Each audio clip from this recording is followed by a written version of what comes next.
What a host rally. Hasn't it been good? Hey, thank you for being here. Thank you for coming. For battling the polar vortex that's traveling through right now, and for making your way from many states across the country, from 95 cities. Thank you so much for coming. And I know that you being here means that you left something behind, and all of those things matter. And it was a sacrifice that you made to come, and we appreciate it. And we want you to know that we've had a blast putting this together for you, and I hope it's been extremely valuable. One of the things that I'll remember, outside of all the amazing things that have happened these past few days, that I've had the privilege of having my mom and dad here live with us.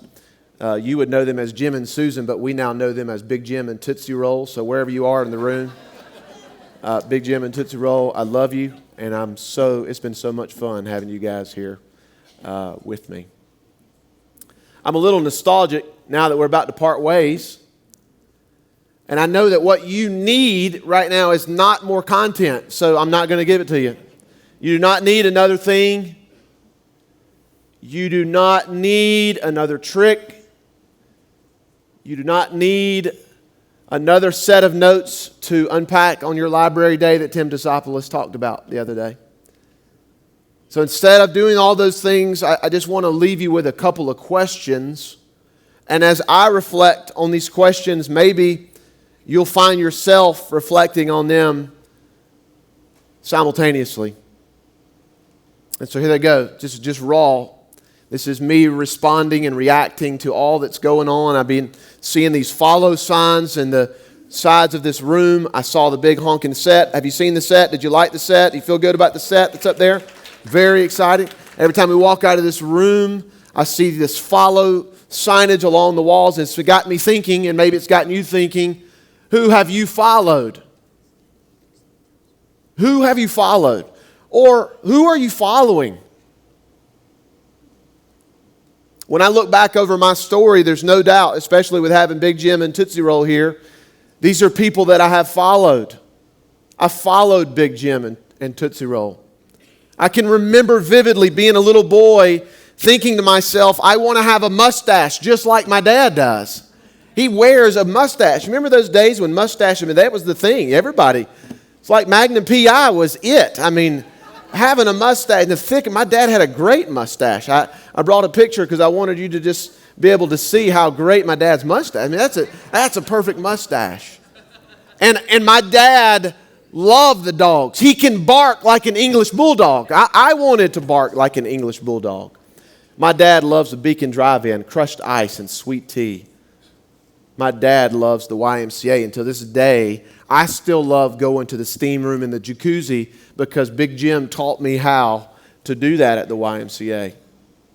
Big Jim was there in the room with me as an 8-year-old boy, and he told me about Jesus, and whatever God did, love found me, and I found love, and God changed my life, and a light went off in me, and I started following Jesus because Big Jim sat down in a room with me. In the course of my life, the trajectory of my whole life changed. I had a big brother. I followed him. His name is Chad. I followed him like crazy. He is and was 7 years older than me, but it didn't matter. He never made me feel like he was putting up with me. I never felt like he was my babysitter. I just felt like he was the guy that made the best omelets while Big Jim and Tootsie Roll were on a date. And he would play Elvis records, and we would dance. We would have dance parties. And we would just have a blast. Knee football. He gashed the back of my head on the dining room table, and I loved it. I had stitches and staples, and I just couldn't get enough of it. I don't think he could have done anything. When he got old enough to like girls, I would sit crisscross applesauce outside of his door and listen to him talk to girlfriends on the phone. I followed my big brother, Chad. I got a little bit older, and if I look back, I could just name you person after person that I followed. I followed a guy named Dr. Lee Taylor. Dr. Lee Taylor was my discipleship leader. And I don't know how he did it because we were smelly, stinky teenagers. And I don't think we ever listened to a word he ever said. He served us pizza and we ate pizza. The room didn't smell good because some of the guys, chose to do some boy things that teenagers would tend to do, and we laughed, and we were distracting, and yet over year after being in Dr. Lee Taylor's discipleship group, Dr. Lee Taylor was patient with me. This is a picture of Dr. Lee Taylor here on the screen. That's a man who just taught me the Bible, and right beside him, that's Janet Turner. Janet Turner was just a lady in town that worked for a dentist office. I had a friend who she was the mother of, and Janet Turner just took an interest in me. I remember playing church league basketball where like 12 people come and watch you play. And Janet Turner saying, you need to have a pregame meal. I'm going to make you homemade lasagna. And I thought, who gets a pregame meal before church league basketball? But you know what? She made me feel like $1 million. She made me feel like I was a big deal. And she didn't call me Gabe. She called me the Gabe. I was the Gabe to her. And that was her name for me, and I remember that. I remember going off to the Lord's country there in the beautiful town of Athens, Georgia, in the shadows of the University of Georgia Bulldogs. And there I met a guy named Coach Billy Henderson. This is Billy Henderson. He became a legend in my life. High school football coach legend in the state of Georgia. And for lack of a better word, I was his do-boy. And I didn't know it at the time, but I did whatever he said. And I learned from that man right there what it was like to create a culture of winning. He taught it to me. And we hung pictures together of previous football teams, and he looked me in the eye and he taught me how to get a nice haircut. I used to cut my hair similar to his, and he taught me how to take mundane things and make them amazing that people would want to do. There at Clark Central and the Gladiators in Athens, Georgia, he had a tradition called running through the pines. And he created a culture where the whole city wanted to come out and watch the players run through pine trees. Running through pine trees became a big deal. And that's the kind of guy that he was. And I'll never forget following him. You met a man last night that I followed. Dr. Robert Smith Jr., a beautiful man, met me there on the 3rd floor of Beeson Divinity School. And he looked in my eyes and he saw how insecure I was. And he knew how terrible I was at preaching. And he knew how intimidated I was to be sitting around a table with a group of my colleagues, and yet he saw something in me that I couldn't see for myself. And that man beside him, I wish you could meet him, but he's now with the Lord. His name is Dr. Calvin Miller.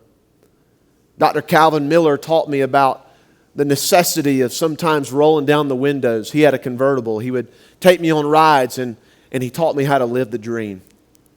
And he taught me about not taking yourself too seriously. He would quote poetry and things that I had no interest in, yet his creativity did something to me. I followed him. Who have you followed? Who are you following? In 1999, a guy hired me by the name of Ken Thomas. Ken Thomas modeled for me what a man of integrity looked like.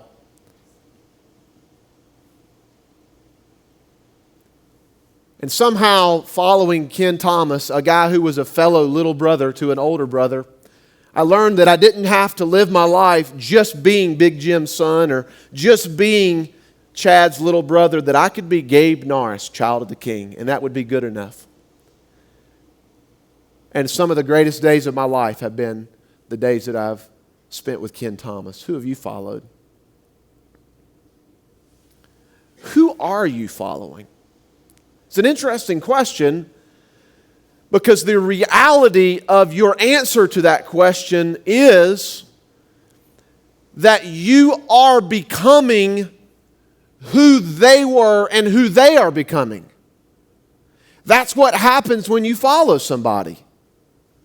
You are literally becoming whoever you choose to follow. And I've listed all of the people here that I followed, and there's so many more, and there's even a totally different list of those that I wish I had never followed. I have a whole nother list of names, and by following them, I have a trail left behind of guilt and fear and shame and regret. And I realize now that I am now, that's part of my story. I am who I have followed.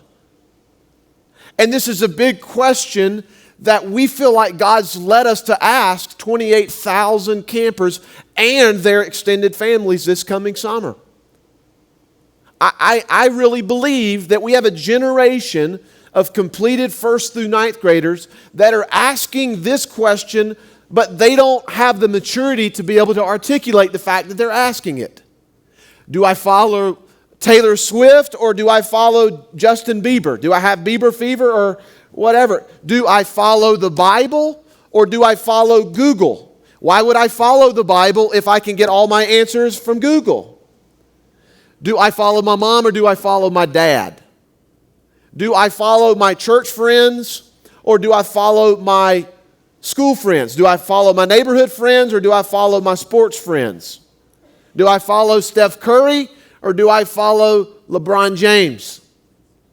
Do I follow the Alabama Crimson Tide or do I follow Kirby Smart and his beloved Georgia Bulldogs? Who do I follow? Who do I follow? Who am I following? And we want our audience this coming summer to know that it's an important question to ask. Because on the other side of that question is the answer that you are becoming like whoever you choose to follow. And we didn't come up with this. This isn't something that a theme team came up with. This is something that Jesus taught us about. I want you to just look at this theme first that we're working with this summer. It's one verse, and it comes from John 8:12, and this is what John 8:12 says. This is it. This is Jesus speaking to me and you, and eventually our audience this summer. I am who? I am who? Whoever follows me will not walk in darkness, but will have the what? But will have the what? Now, that's a lot of words. And so for me, in my brain, I am a super simple dude.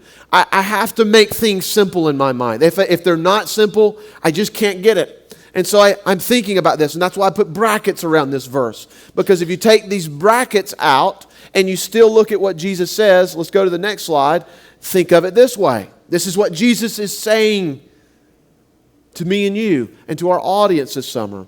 I am the light of the world. Whoever follows me will have me. Whoever follows me will have the light of life. Or to take it another step, here's what the next slide would look like. I am the light of the world. Whoever follows me has the light of life right now. And boiled down even simpler than that, this is what our theme verse is. Whoever follows me literally has me. That's what it is. It's no different than being around a beautiful Weber charcoal grill. When you take those wonderful ribeyes and you marinate them with the most luscious Worcestershire sauce, and you take Gorse ground pepper and Lowry seasoned salt, and you let it dance in the refrigerator all night, then you heat the coals up and it gets piping hot, and you get the grill there, and you put those steaks, and when the steak hits that hot grate, what sound does it make, friends? And all of a sudden, Shekinah cloud glory comes out of the Weber grill, and you stand there and you say, God, why don't they make a Glade plug-in that smells like this? And you get it in, it gets in your cotton, it gets in your pants, it gets in your hair, and you walk into your wife and you hug her and she says, oh my lands, you smell like a grill. That's what Jesus is saying. If you hang out around a honeydew melon candle, you will have honeydew melon in your bone and in your marrow. If you move to Nash Vegas, Tennessee, and you live there long enough, you will talk with a twang. That's what happens when you go there. whoever follows me, you literally get me. You possess me. Jesus has made it so simple for our audience this summer. Just hang out with me. And when you do, you'll get me. I'm concerned that some of you may leave the host rally and you might miss it. Because you may think to yourself, Foxworthy was awesome. If I could just be funny when I get back, that would be the ticket. Trudy was amazing. I know why I came to the host rally, because I need to rummage around my parents' house and find where their chocolate candies are, and I'll just tell the stories like Trudy does. I know what I need. I need to learn the ukulele and the trombone. That's what I've been missing. I need to crowd surf when I get back. That's it. I knew it. I'm going to take that back. And Tassopoulos mentioned that book called Mindset by some German person or whoever. I need to buy that book. And then Dan Cathy, the president and CEO, said the new thing's to be cool. That's what I needed. I'm taking that back. I'm going to be cool, and I'm going to read every book about being cool. And all of those things are great. The workshops were great. All of the conversations, all of those things were great. But if you're not careful, you'll make a long to-do list of everything you're supposed to do and become and read and input into your leadership team. And all the while, you will miss it even in pursuing good things. If you're looking for the trick, the new thing, the most creative way, this big idea, I'm here to tell you what it is. His name is Jesus. He's the one you need. And He's the reason that you've come here. And He is the one to follow when you get back. And what you'll find is that when you follow Him, you will get Him. And when you get Him, all the other leadership things will fall into place. Why spend this whole season hyping up camp, hyping up camp, hyping up camp? Camp is coming, camp is coming. Why does it have to wait till June and July and August when it can start in January of 2016? If your community is going to get this message and it's going to transform them, it's first got to be modeled in front of them.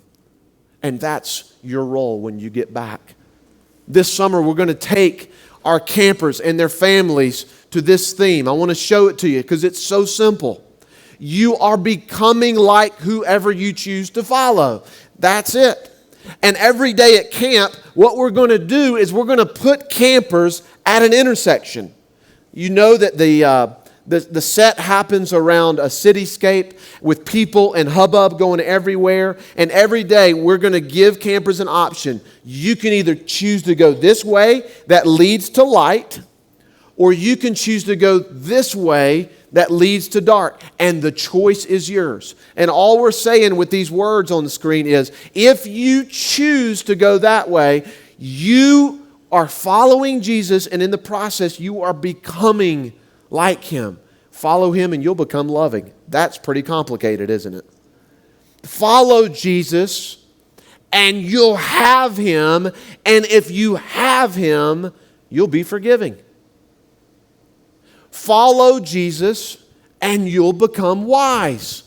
And if we had 3 months to spend with campers, we could go on and on and on and on about what happens to you when you follow Jesus. But we only get a few days. And so that's what we feel like the Lord's given us to say. Does that suit you well? Are you okay if we come to your community and talk to people about this message? I hope it's okay with you. Can you imagine what would happen if this summer a dad would come to Chick-fil-A Friday Family Fun Day and it would dawn on him, the best thing I can do for my family is not just make money or provide or take them on a great vacation. The best gift I could ever give my family is to follow Jesus. Because when I follow Jesus, I become a good father to my kids. And maybe that would happen for you. We could leave the host rally right this very second. And we could do a thumbs up. Everybody get it? You got the theme? All right, everybody good? Everybody thought about who you followed and who you have become in the process. And we could say, all right, this is our theme, and we're going to go home. We're going to live this out. And we're going to go home, and we're not going to wait till the summer to get excited about the theme. Instead, we're going to live it out now. We could stop the moment right here and right now. But if I did that, we might miss out on maybe the most important question. Because there's one more question that I think the Lord wants us to wrestle with. And I think it's something the Lord wants you to go home thinking about. And that is this. It's a simple question. Who is following you?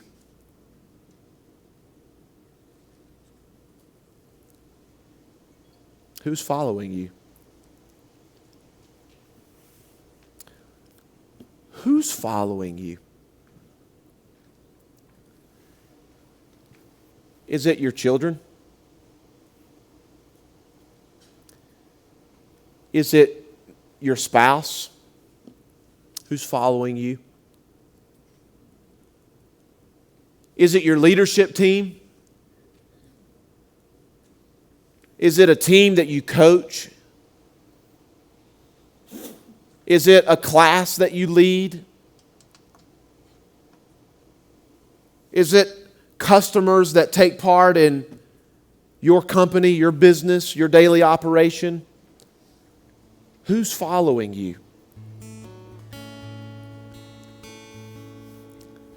I told Dr. Smith at dinner last night that one of the greatest regrets of my life so far is that I thought that the measure of success was the size of the audience.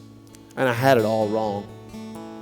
And the older I get and the longer I lead, I'm becoming more and more passionate about leading a small group of people. And naming who they are. And knowing who they are. And realizing for myself that they are becoming who I am. I'm not their God and I'm not sovereign over their life. But when they follow me, they are getting me.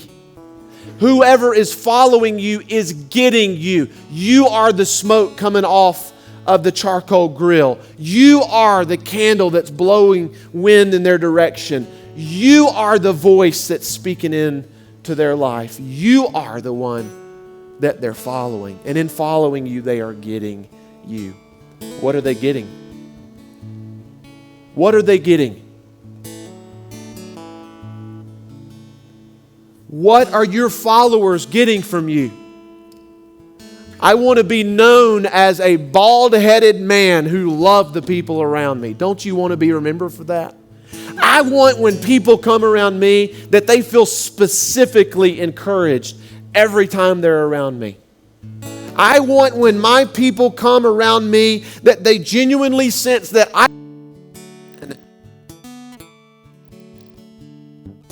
to thrive. I want them to grow. I want to be great at being themselves. What do you want to be remembered for? What is the legacy that you're leaving for those that are following you? Above anything else, I would love it most if for anybody who came after me, that they would look at me and spend time with me and say about me, when I was around Gabe Norris, I smelled the breath of Jesus. And when I looked in his eyes, I felt like Jesus was close by. And all of a sudden, it just multiplied. When Shape Camps for Communities is an unprecedented day camp experience. Let's follow Jesus together. Don't you want to do that? Don't you want to? Does anybody want to do that? And as we follow Jesus, let's bring other churches along with us. And as we follow Jesus, let's bring other organizations with us. And as we follow Jesus, let's bring Chick-fil-A's with us. And let's come together and follow Jesus so that our communities might be transformed with the message of Jesus Christ. Ladies and gentlemen, men and women, leaders of wind-shaped camps, go let your light shine. Be a bonfire on top of a mountain. Be light in the darkness. That they may see your good deeds. That they may see you being you. And in the end, they might look at you and say, your God is awesome. And in the process, disciples might be made and followers might be multiplied. And the world would never be the same again, all because of the one lap you ran around the track. And this is our prayer for you. In Jesus' name, amen.